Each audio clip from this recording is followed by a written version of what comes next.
So officially the Nexus 6, the Nexus 9 and the Nexus Player have been announced.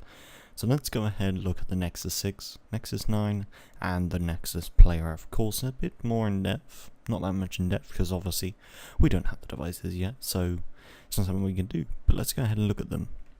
So we'll start with the Nexus 6. So the maker of this time is Motorola, and I suspect for the next version is going to be Motorola again, which shall be interesting to see. I'm pretty sure this device is going to look and feel high quality with the aluminum sides to it, those dual front facing speakers and such that goes on with that dual LED 13 megapixel camera going on, which is awesome. So the specifications are obviously very high end as you would expect, but there's a catch with this Nexus, and I'll speak of that in a minute. So we got a Qualcomm Snapdragon 805 at 2.7 GHz, which is based on the Crate 450 chip. The CPU cores are based on Crate 450s. It's got an Adreno 420 graphics processor in it, which is going to be a darn sight powerful, and I'm pushing this monstrous display, which we'll get to, is definitely required. We got 3 GB of RAM, so multitasking is going to be a breeze, along with 32 or 64 gigs of internal storage. No micro SD card because Google does not do that, but really I don't find that such a problem. We've got a 3220 mAh battery, a massive upgrade from the Nexus 5's battery, and so we should be getting some better battery life with this device and more runtime. And along with Android 5 or Android Lollipop or Android L, whatever you want to call it, battery life certainly is going to be immense. So roughly the dimensions of the device are 6.27 by 3.27 by 40 by 0.40 inches, so that will be 6.27 from top to bottom, 3.27 in the width, and 0.40 in the thickest point of the phone. So it's a pretty thick phone, but is that necessarily a problem? Definitely not. I would prefer a thick phone over a small phone that would probably, a thin phone that would have a smaller battery with protruding camera lens. So definitely I dig the thicker design, to be quite honest with you, and it's only really in the middle. As it goes towards the edges, it will be thinner. The camera has got a massive upgrade. When the Nexus 5 came out, it had a relatively bad camera, and then it got a lot better. But now we have an even better camera with some more megapixels, that ring LED flash, which has 2 lights in it to obviously balance out the colors. So it's a 13 megapixel camera this time with optical image stabilization, which is fantastically kept with that. Removing the OIS would have been a bad thing and definitely would have made the camera a downgrade in my opinion. It's got the Motorola ring flash around that camera, which sort of disperses the light out more evenly, and because it's a 13 megapixel camera, you can record 4K with this, which will look amazing. Hopefully I'm getting this device, so I should be able to do some tests for you. We've got a 2 megapixel front facing camera, so nothing amazing on the front camera, but front facing cameras don't need to be brilliant in my opinion. It's 1080p recording because it's a 2 megapixel camera. So the display is the main point for me, and this is really the reason why I'm loving and digging this device. The display is 5.96 inches in size. It's a 2K display, which is 1440 by 2560.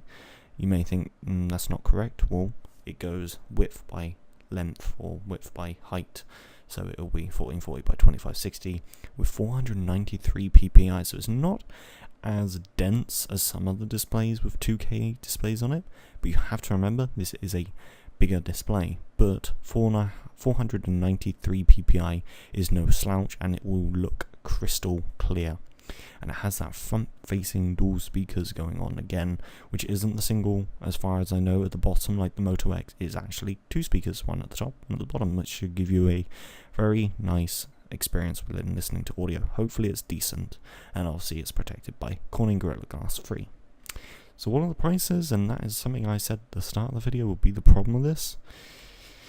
Yeah, this is the prices. 32 gigabytes unlocked is $649, or if you're in the UK, £410. It's significantly more expensive than the Nexus 5.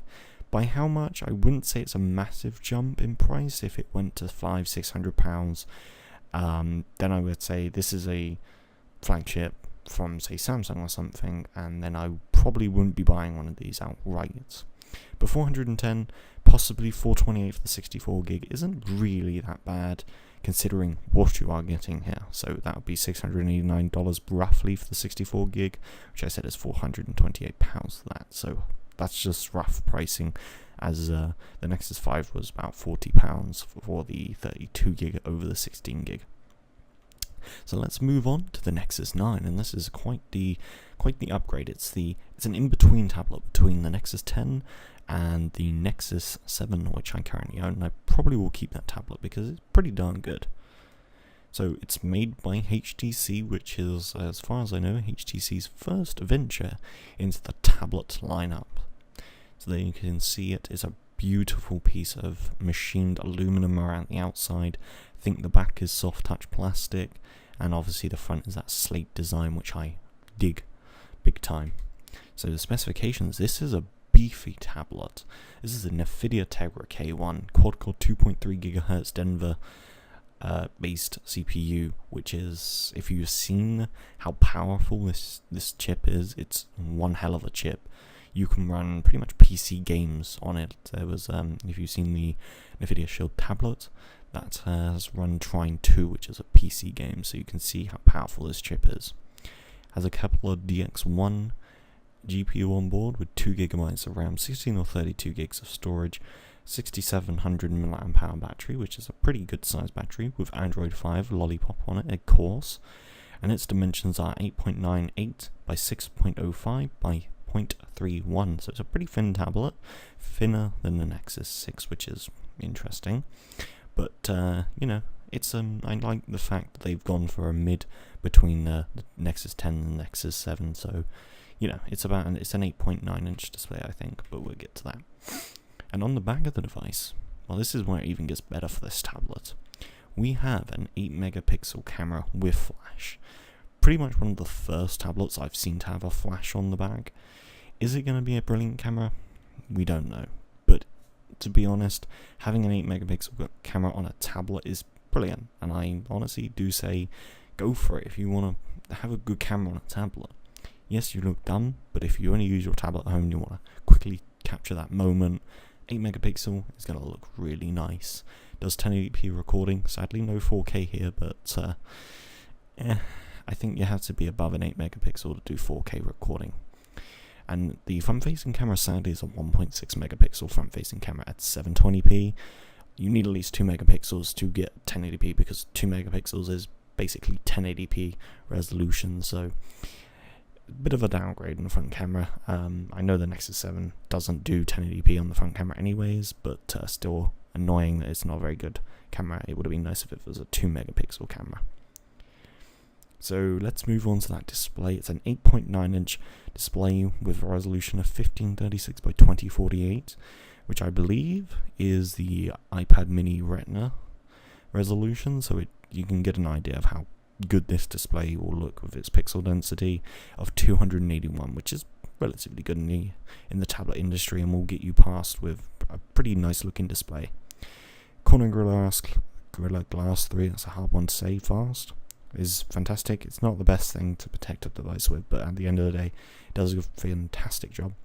And the HTC boom sound speakers are present on this device, which is something that I absolutely love. I love my HTC One boom sound speakers on my M8, and it's nice to see that they have transferred that to this device, and as you can see, they are at both ends of the tablet, so when you're holding it, you get that stereo separation, which is very, very nice. So what's the price for this? It doesn't come cheap, but it does come pretty good. At $399 for the 16 gig or £248 if you're British.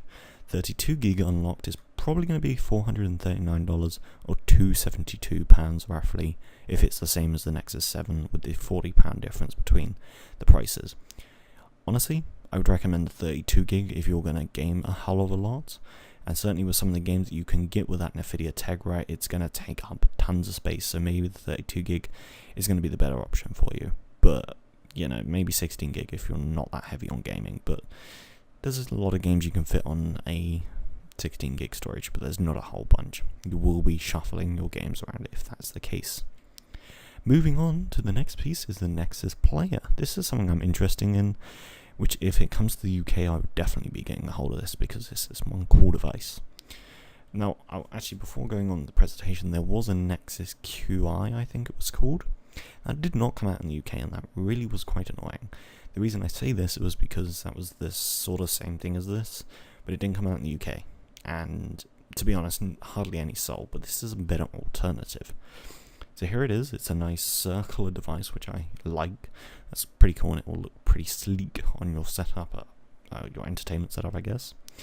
So the controller at the end is more or less for the gaming. As far as I know, this is a separate piece, but the controller in the middle, the remote as it would be, and the actual base of it, it does come with the device. The prices are pretty decent. It's what you would expect, which is awesome that it comes with a games controller, but I'm wondering if the CPU can actually keep up, and the other problem is the storage. So let's go into the specifications in a second. As you can see, there is a ton of things that are supported by this thing, and obviously more will come as this thing gets more popular. Hopefully it comes to the UK. So as you can see, lots of things, and apparently this has Chromecast support and all sorts of things like that, so that's even nicer. So moving on to the specifications, again I forget that I had other things. So it's effortless entertainment, less browsing, more watching, pick from personalized recommendations that are automatically on your home screen, so things that are like things you've watched will be similar things to that, which is pretty nice. It's Google Cast ready, so you can cast your favorite entertainment apps on your Android or iOS devices, which is interesting. Mac or Windows laptop, Chromebook to your TV, which is very, very nice. You can sync across Android devices, and yada yada yada. And you obviously have the Google Now integration with this, as you would expect. Specifications are where I say this might be the weak point. An Intel Atom quad-core 1.8 GHz processor, which is the CPU, and the Imagination PowerVR Series 6 is the GPU. PowerVR are very, very good. It's what's in the iPhone, which is to say it's a very good GPU. But is it that great? We'll find out. 1 gig of RAM is going to hinder the performance somewhat, but being a TV, 1 gig of RAM should be more than enough. 8 gig of storage is where this thing is going to really lack. Now, granted, most of your content will be streamed over the web. I guess this will probably have some support for downloading films, so you can take this, put it to a friend's house, and just play the movie straight away. But 8 gig of storage is not a bunch, and it would have been nice to have micro SD storage on this, but you know Google. It can do 1080p at 60 FPS output, which is quite nice over HDMI, of course. And the dimensions are 120 by 120 by 20 millimeters thick, so it's a pretty small, but it's obviously circular, so that will be 120 millimeters, probably up and down, left and right. So it's a very small device, not very big. And the price is going to be the exact same as the Apple TV, $99. And if it comes to the UK, it'll be roughly £60, or there, close to. So that's not too bad, really, for the Nexus Player. And I'm hoping that this time they bring this to the UK, because it will be fantastic. So there you go. There's just an overview of all the new Nexus devices that have come out after Google announcing them. So we got the Nexus Player. Let's go back. The Nexus 9 with its amazing specifications and thing that's got going for it. It's definitely going to be a wannabe tablet for many. And if we go back, we also have the Nexus 6, which is going to be a fantastic phone, and you will be seeing me having this as I am selling my HTC One to get this phone. So there you go. Thank you for watching. I hope you enjoy, and I'll catch you again soon.